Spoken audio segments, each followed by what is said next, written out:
All right, everyone, welcome to the highly anticipated cold calling year in review. This is the second time we've done this report and analysis, and we are so excited to go over this data and really help you build predictability in your cold calling campaigns going into 2025 and beyond.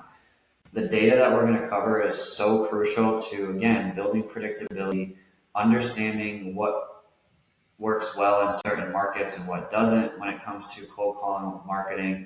And so I hope that you can take action immediately from these new reports and data that we're going to go over today, so that, again, you can increase your lead flow and close better quality leads. So that's exactly what we're going to go over. Number one is getting higher ROI on your cold call campaigns. Then we're going to go over the 2024 year in review, and then we'll go over to some final pieces of what this data means to you and your business.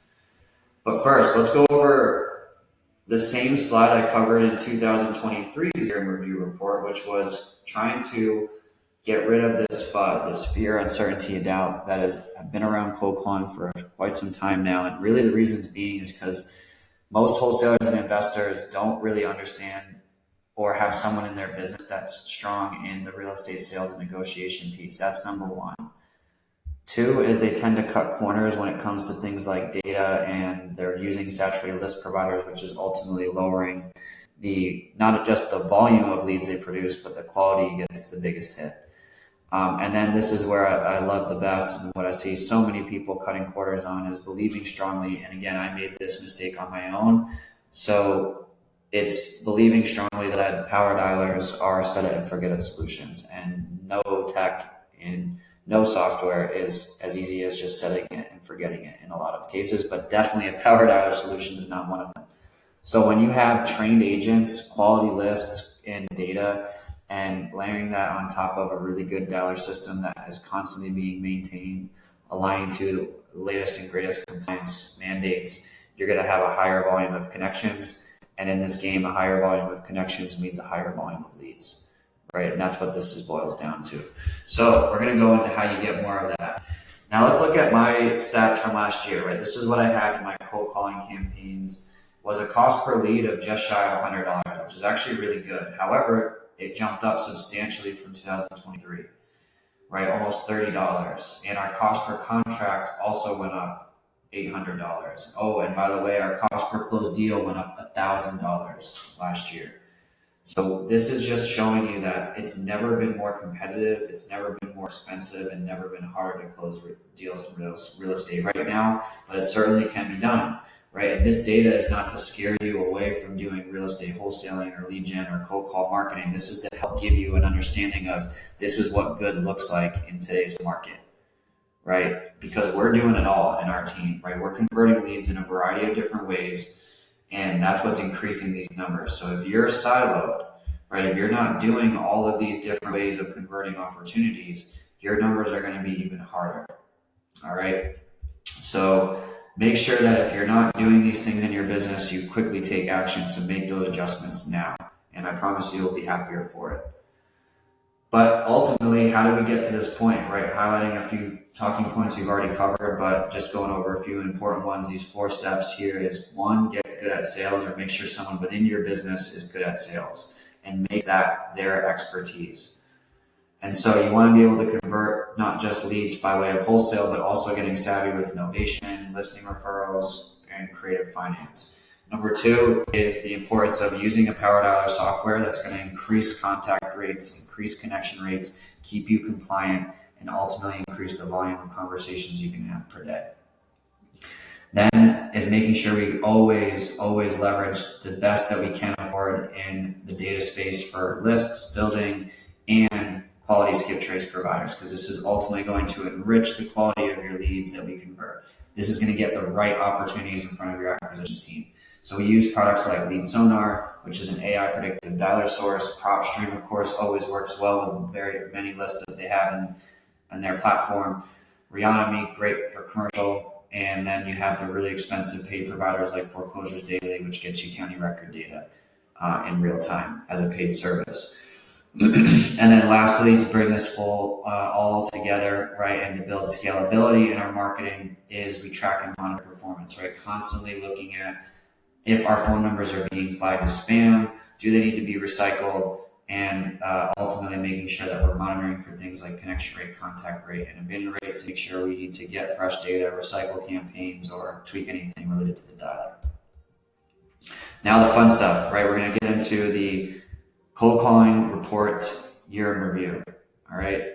So let's look at some of the differences between 2023 and 2024. There's a lot of positive highlights and some ones that were, not so positive. But again, the data never lies and it always tells a story. So looking at just the sheer increase in volume, right? We added almost another 3 million dials to what we did in 2023, right? We did almost 7.6 million dials in 2024. We had pushed 4,500 or so, almost 4,600 leads for our clients, seller leads, and we operated in 44 different states. We almost operated in all 50, but we're shy of 6. And then this was a new metric that we did not weigh in 2023, but we had 500,000 conversations with sellers, which is crazy, right? And that data, right, that information, the conversation volume, think about how many phone calls and conversations our quality assurance department and our training department gets to review every single year. And when we get to pick up on what's the latest and greatest in objection handling, latest and greatest in sales and negotiations, right? This allows us to train our agents faster and implement new adjustments to staying ahead of market trends faster, which is really cool. So I wanted to emphasize the importance of why we put this conversation metric up here, because it really helps us in our training and development. And then we called on just about every asset class. I don't know what one we can, maybe be missing here on this list, but we did a really good job of diversifying in, especially commercial and industrial was a big demand last year.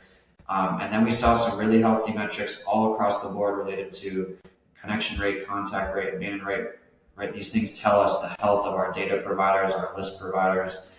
Now here's not the fun metric, not so fun metric, right? This lead conversion rate, and our average lead conversion rate last year was 0.76. It dropped 0.20%, right? That's a big, big jump, honestly, in this industry. That metric and that jump is substantial, in my opinion.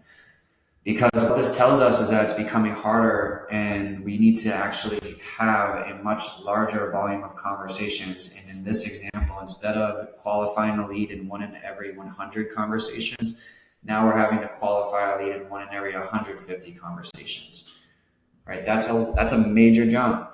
So that increased data costs, that increased agent costs because we have to do more hours, we have to do more dials, and that's where the challenge begins, when we have to build predictability in our lead flow every month.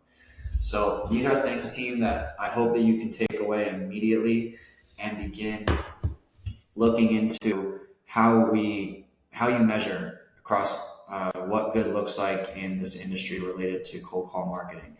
Now, some variables to consider. Looking into this data, right, we have clients that bring their own lists and their own data that can certainly affect it in some ways. We also cannot control economic shifts in market saturation.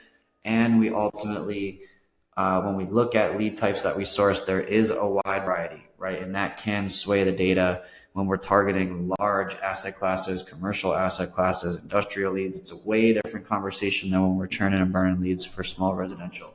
So that, of course, is going to ultimately impact what the data and the story of the data that it tells. But as we move forward, let's jump into some of the state-based data, right? We looked at, and as I mentioned, 44 states that we marketed in last year. Top 10 here: Arkansas, Illinois, Indiana, Kentucky, Michigan, Missouri, Nebraska, New Hampshire, New York, Ohio. Believe it or not, very diverse crew of top states. These actually were the top 13, I think. 1, 2, 3, 4, 5, 6, 7, 8, 9, 10, 11, 12, 13. I was right. So again, as I mentioned before in the prior slides, all data is imperfect. And so be careful with how we look at this data and what it tells us, because there was markets we did a substantially higher volume of activity in. Naturally, when you do a higher volume of activity, that could potentially risk lowering of the lead conversion rate. Where in these states like Nebraska, Kentucky, Arkansas, right, we only did such a small volume of activity there, but at first glance, it showed a very healthy sign for lead conversion rates. And what this helps us do, team, is it helps us when clients want to know, hey, what would it be like if I broke into this market? Or, hey, I'm looking to do wholesaling. I'm looking to build a new wholesaling arm of my business. Where would be a good business for me to launch into to build a really good wholesale operation? And that's where we'd want to look into markets like this that have lead conversion rates of around 1% or above, right? Because it means we don't have to work harder. It means we can work smarter with less resources and overhead and headaches, right? So this is something that we're going to be looking into and guiding our clients in as they have more questions around which markets are going to perform the best for them and fit within their budget. Now, transitioning away from state-based data for a second, let's go into the top performing lists and the top performing data providers. So this was no surprise. Reonomy always performs best for us year over year as the top performing list provider. That's most likely because it is the less saturated of all the list sources I feel out there. It's very specific to commercial data, and it gets contact information for LLC and corp-owned assets. So it's very, very good data. That's why it's very expensive data. So Reonomy takes the cake again with a close, well, I shouldn't say close second, but PropStream ends up taking the second cake. Now, this is an opportunity you're going to see with my slides at the end, where we're going to look to really diversify our list providers, right? Last year, we did a very good job diversifying and testing out data providers. We tested out 10 different data providers last year, and we'll go over those data points in a second. This year, it's going to be a different test. We're going to put a lot of money and resources behind building better lists, going more into predictive list building, leveraging AI and big data for predictive lists, ultimately. So keep an eye out for more to come on that regard. But going over to our top data providers, we saw some really good new providers come to the fold. That's going to help with lowering our costs in data, increasing the amount of data we can target for our clients per month, and still get really good results. So we got a new provider, a new partner out in Egypt. He's doing really well for us. Had the lowest volume of wrong numbers. When we look at quality of data, that's always a really good indication. We look at wrong numbers first, and then we look at not interested, but that's more of like a list, not less of a data. But again, going back to here, the winner was SGS, who is an Egyptian partner of ours. Then when Quality Skip, Data Skip, those were tied for second, and then Reonomy. And then when we went over to top performing data providers over here, as it relates to lead conversion rate, right? Ones that had the best lead conversion rates, SGS performed the best. And then Logan's crew over at Elite Data and Skip Tracing performed really well. And then the Reonomy crew, of course, always performs great, and their data was phenomenal. So what we're going to be doing, team, and ultimately what this means for you is that when we want to increase the likelihood of leads every single month, we want to be using both data providers and list providers that have a track record of performing at least a 0.67% lead conversion rate or above. That's what we want to do, right? Because we don't want to be having months with clients where we get 0.47, 0.59, and 0.3s, right? Because those end up making it really, really hard for us to hit the lead volume metrics that we need so that clients can be successful with the number of contracts that they need every single month.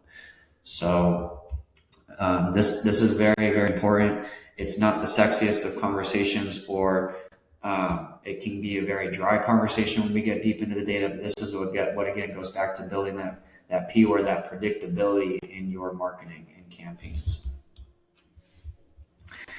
And what also helps is understanding trends in months, right? When we look at planning for ebbs and flows in times of year that give us really good lead volume times of the year versus others, this can allow us to plan for at the start of Q4 or at the start of the springtime or summertime rather. And we can make sure that we really pump up the volume in these months that have shown that they've done really well for us. Make sure we spend for those months, and then really dial a budget back in these months that just historically don't really do well and haven't given us good marketing ROI. So that's how we can look at this data and, of course, make really good decisions there. Now, here's an awesome new dashboard. And this is going to be only for high ticket, or should I say, our done for you clients and services that we provide. If you're subscribed to those, you get access to this dashboard. And if you're also a lead community member, you will get exclusive access to this dashboard. And that is our new day and time to dial dashboard. This is incredible.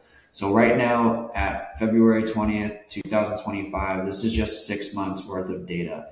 But we're going to be putting all of our data, the millions of dials, I think it'll be total close to 15, 16 millions of dials, and then well over 10,000 records or 10,000 seller leads qualified.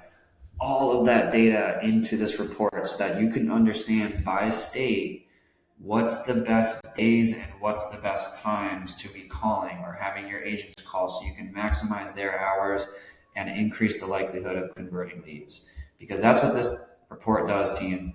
It literally will break down, based on all of the data that we have, when we had the highest lead conversion rates, LCRs, at which times of day, and broken down by state. So if I go to my state of Indiana here, I know now my top days to be calling are Wednesday through Friday, right? Tuesdays don't perform well. Mondays are, at the bottom of the list. That's where I want to be assigning my agents. I want to be having their call hours and the best times. You can even just drill this down here if I go to see if I want to go to Indiana, right?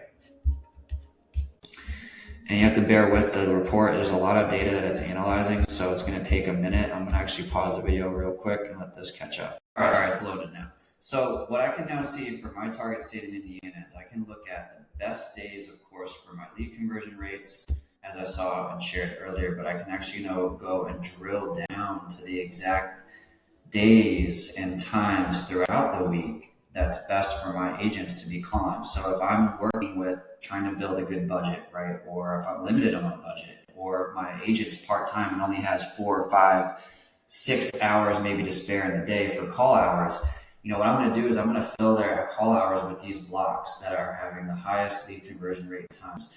And then when I'm doing team meetings, trainings, right, I'm picking slots that are ultimately the lowest on the productivity or LCR, scale. And so that's how we use data to be as efficient as a company across all facets in our acquisitions, lead generation, et cetera, as we possibly can. And that's impactful for any business, but especially for us as new business owners or small business owners in many cases. So that's just a new tool, new dashboard that everyone that's on the elite front or elite member front or part of our done for you services will have access to this dashboard. So really, what does this data mean for your business? As we wrap things up, how do we get yourself to a place where you can get some of these similar metrics and some helpful reminders as you embark in 2025? So hopefully this takeaway, if it shared a couple different things with you, overall, if nothing else, it is a really hard time to be closing business in real estate. It's never been more competitive, never been more saturated, and we need to be understanding that it's going to cost a lot to play in this space if we want to be successful, but it can be done. And number 2 is, if it's going to be super competitive and saturated, what we need to start doing is building better predictability in these lead channels like cold calling to understand our lead conversion rates better and understand to say, hey, now that I know if I need to speak to, let's say, for this example, if I have a 0.74% lead conversion rate, and I need to now speak to 136 people to convert one lead, not just 100 people now anymore. So now I'm going to be budgeting appropriately. I'm going to figure out how many hours per day it's going to take me to have to get to these call volumes now per month for my agents. And that's, again, how I build predictability on leads per month per agent. Then number 3 is understanding that generating leads is step 1. Step 2 is lead management. And last year, 40 to 50% of the deals that we closed came from long-term follow-up, right? Meaning that 40 to 50% of our deals quarter over quarter were closed from leads that had an average of 50 days or longer time span from the moment the lead came into our CRM to then the time it became a contract, right? So the money is truly made in the follow-up, guys. Like, this has never been truer in any sales and marketing, but right now, for any lead that's sitting in your pipeline, and if it's not being touched, churned, or nurtured, you're doing yourself a disservice. Going back to that day and time report and dashboard, now what you want to be doing is leveraging big data and leveraging all of this analytics and the resources you have from our team and others to be building predictability in your weekly schedule and figuring out how to maximize output. So this is going to be a very helpful dashboard. It's going to be completely continue to be updated and going back in previous quarters and years. But here are some of the trends we saw, right? Thursdays seem to be the best day across all states for calling.